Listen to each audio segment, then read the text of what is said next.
Hello everyone, and welcome back to my channel. Today, I continue to bring you the next part of Hoài Ca's journey of learning to read and write, a journey that is not loud, not dazzling, but one filled with courage and quietly touching the heart. In the previous episode, viewers witnessed a decision that was incredibly difficult, even bold, for Hoài Ca. A woman who had long been accustomed to lowering her head before paperwork, avoiding written words, fearing those small yet heavy letters, finally found the strength to step over the greatest barrier within herself and register for a literacy class. On the surface, that decision may have seemed like nothing more than a registration form, a quiet nod of agreement. But for Hoài Ca, it was the result of an inner struggle that had lasted for many years. It was the first time she dared to admit to herself that she no longer wanted to keep running away, that she no longer wanted to live with constant dependence, forced into silence whenever she stood before words that others took for granted. Going to school had never been simple for Hoài Ca. It was not just about sitting in a classroom, holding a pen, or opening a notebook. It was the first time she faced, head-on, a fear that had followed her entire life. The fear of being looked at with pity. The fear of being judged as slow, as inadequate. And above all, the fear of admitting how much she had missed in the past. Yet behind that decision, Hoài Ca was not alone. Hùng was always there. Not with pressure, not with long speeches of encouragement. Hùng chose to walk beside her in silence. He understood deeply the wounds Hoài Ca carried, understood the sense of inferiority that comes from having to avoid something others see as insignificant. Hùng never made Hoài Ca feel that she was lacking. He simply waited patiently, quietly observed, and when Hoài Ca was ready, he stood behind her, gently supporting each step so she would not fall, but also not be pulled forward too quickly. Hoài Ca was born into poverty. Her childhood had no mornings of carrying a school bag, no sound of classroom bells, no student desks or notebooks still scented with fresh paper. What followed her from a very young age was work after work, responsibilities that arrived far earlier than her age. While other children were learning to write their names, Hoài Ca was learning how to care for others. While people practiced spelling each letter, she became familiar with carrying burdens, worrying, and enduring. Learning to read and write gradually became something distant, something unattainable, like a door she believed she was never meant to enter. As she grew older, the struggle for survival pulled Hoài Ca into a relentless cycle with no room for pauses. She worked, took care of her family, and grew used to placing others' needs above her own. And within that cycle, illiteracy was slowly concealed, not because it did not exist, but because Hoài Ca learned how to live alongside it. She became accustomed to asking others to read documents for her, to write lines on her behalf, to explain things she could not understand. At first, there was embarrassment, then silence.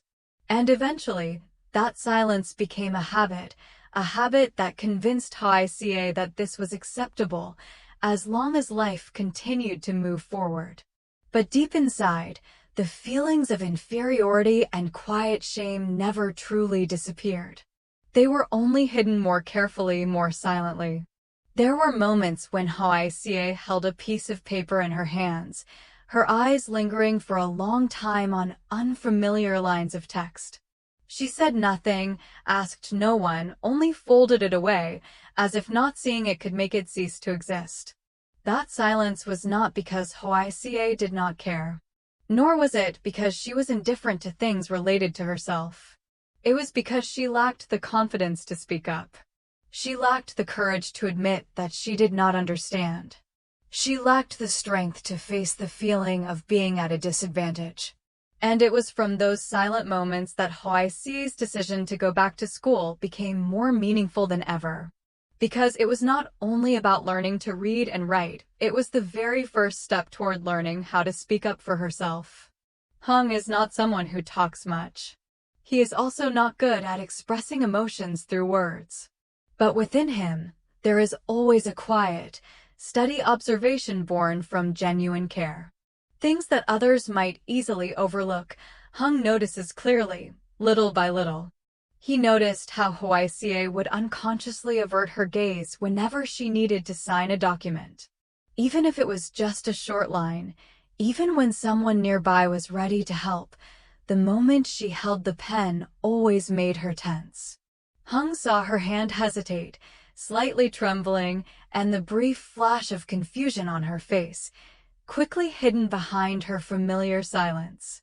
He also noticed her anxiety whenever paperwork related to Tony's medical treatment appeared.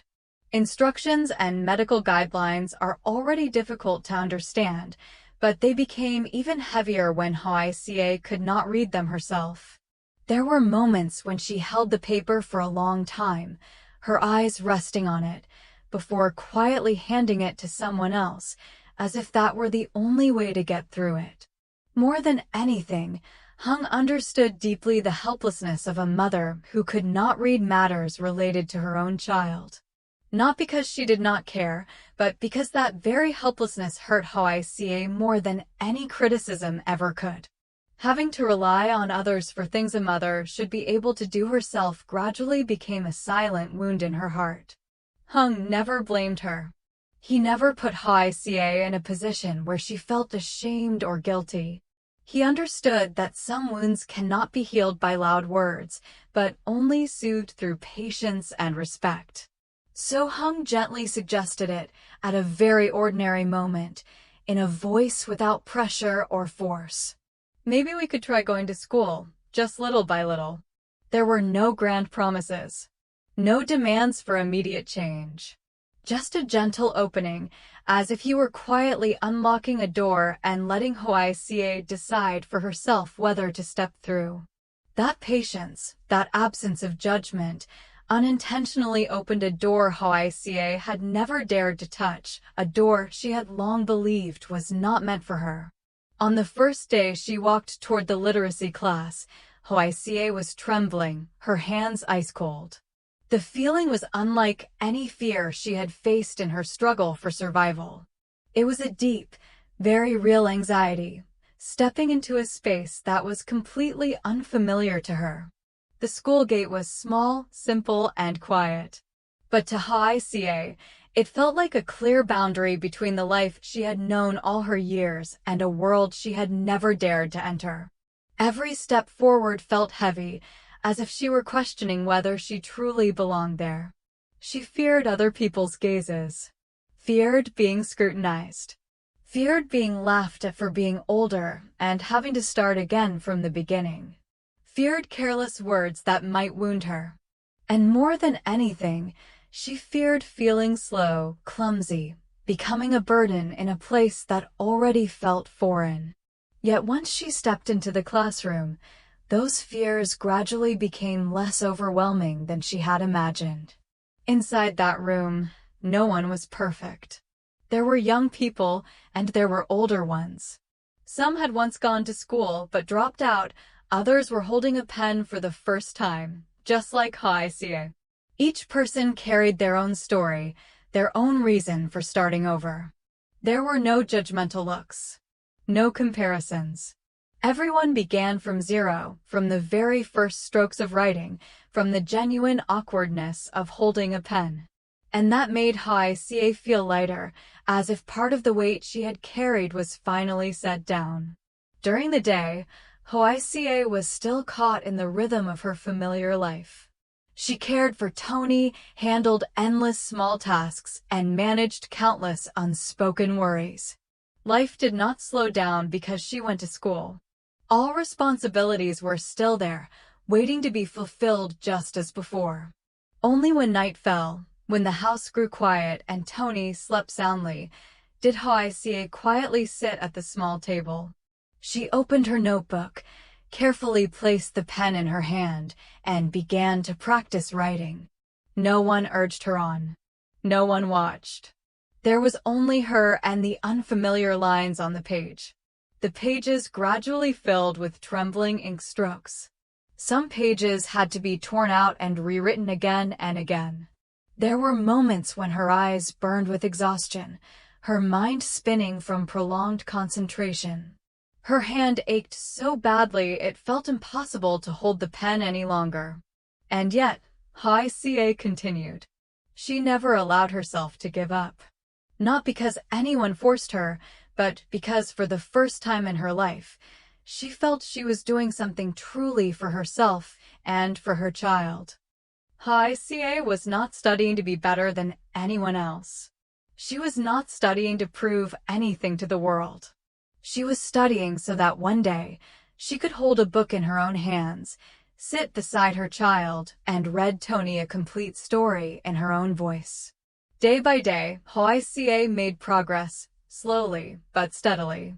It was not the kind of progress that drew immediate admiration, but a quiet, persistent change, accumulated little by little over time.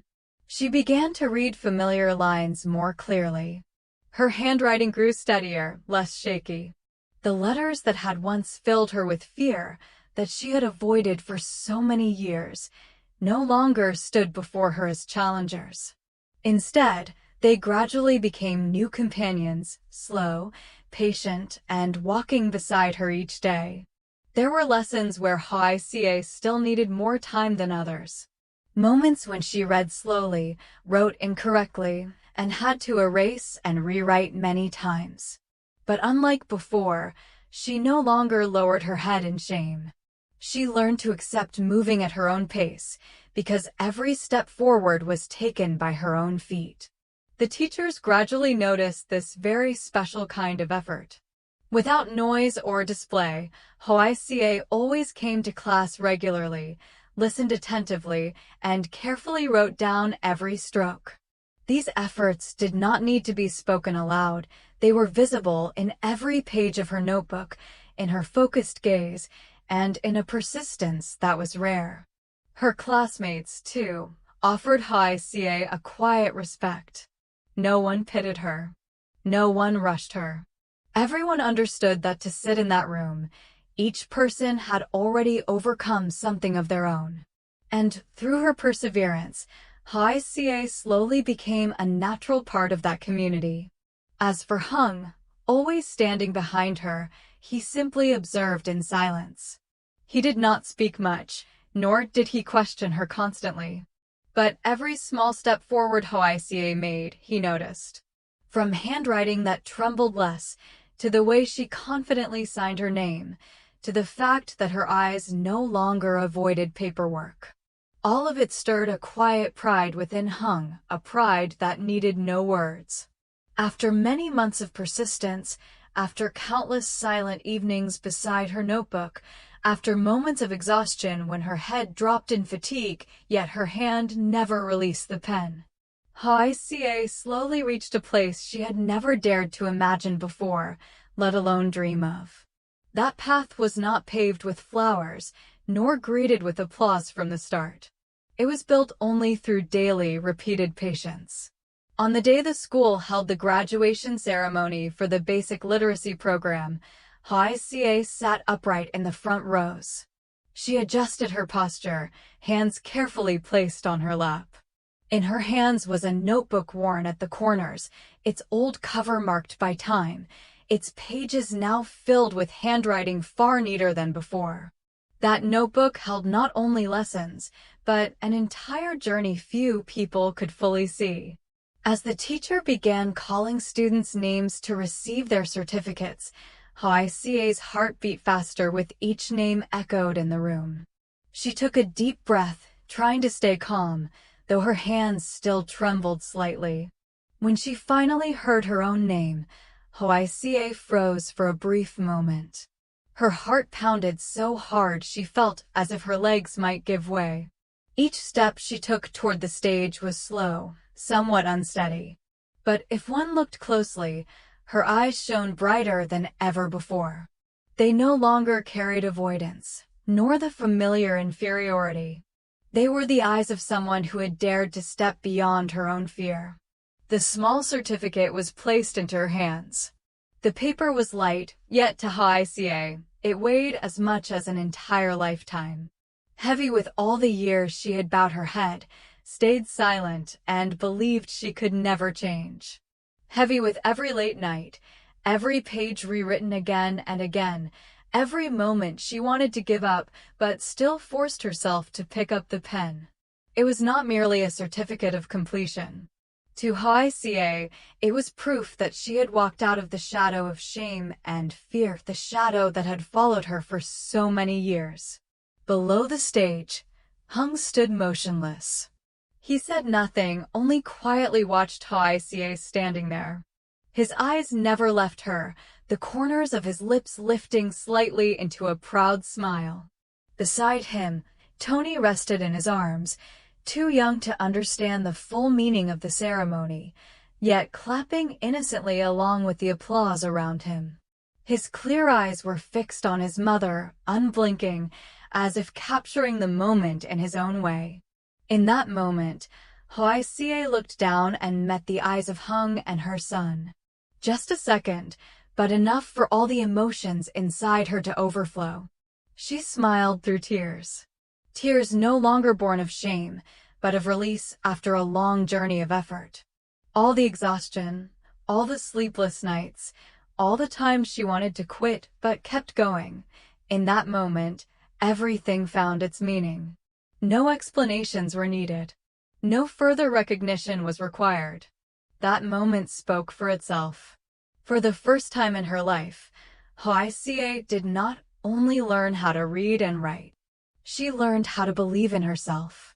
And as she held the certificate in her hands, she understood that what she had just passed through was not an ending, but another door opening ahead. Hoài Ca understood that completing her literacy studies was only the beginning. It was not a final destination, nor something that could instantly change everything. It was like learning to stand upright after many years of walking with her head bowed, learning to look forward instead of being used to looking down. Ahead of her, there were still many challenges waiting. The burdens of life had not disappeared. The struggles of making a living, caring for her child, and facing daily responsibilities were still very much present. And the quiet worries, the familiar insecurities, would sometimes return, testing the strength she had only just begun to build. But alongside those challenges, Hoài Ca also began to recognize things she had never dared to consider before. Small yet very real opportunities. Possibilities she had once excluded herself from, simply because she believed she was not qualified to reach for them. Now that she could read and write, the world in front of her no longer felt as closed as it once did. Most importantly, this time Hoài Ca was no longer alone. She no longer had to endure things in silence, no longer had to avoid or remain quiet when facing what she did not yet know. By her side were people who believed in her long before she had the courage to believe in herself. She now had knowledge, not much yet, but knowledge earned through her own effort. She had faith built from every letter, every page, every small but steady step forward. And above all, she had people willing to walk with her, not pulling her forward faster than she could manage, but patiently staying beside her so she would never be left behind. Looking back on the path she had traveled, Hoài Ca realized that the most valuable thing she gained was not just the ability to read or write. It was the change in how she saw herself. For the first time, she allowed herself to believe that she deserved better, deserved to learn, to grow, and to choose her own path. Yet the journey was far from over. New questions were beginning to surface in Hoài Ca's heart. Where would this decision to return to school lead her? How would her life change now that she could read for herself, make her own decisions, and speak up in her own voice? What new doors were waiting beyond this seemingly simple yet deeply courageous decision? What challenges would require Hoài Ca to grow even stronger, to continue learning how to walk the path she had just opened for herself? Everything still lies ahead. And that journey, filled with resilience, emotion, and steady steps that never stop, will continue to be written. Stay tuned for the next episode to follow how I see's journey, a quiet journey, yet powerful enough to change an entire life. Xin chào tất cả mọi người đã quay trở lại với kênh của mình. Hôm nay kênh Hoài Ca của mình đưa đến tập tiếp theo cho mọi người về câu chuyện của Hoài Ca trong cái quá trình mà đi học nhé mọi người.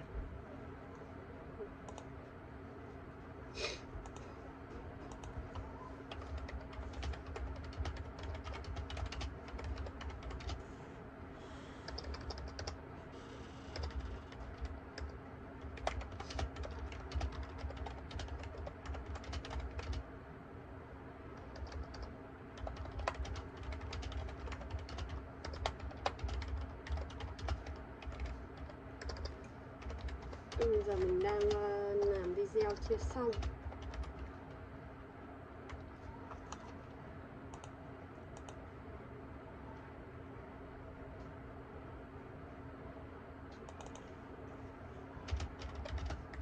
Hello everyone and welcome back to my channel. Tạm biệt mọi người nhé.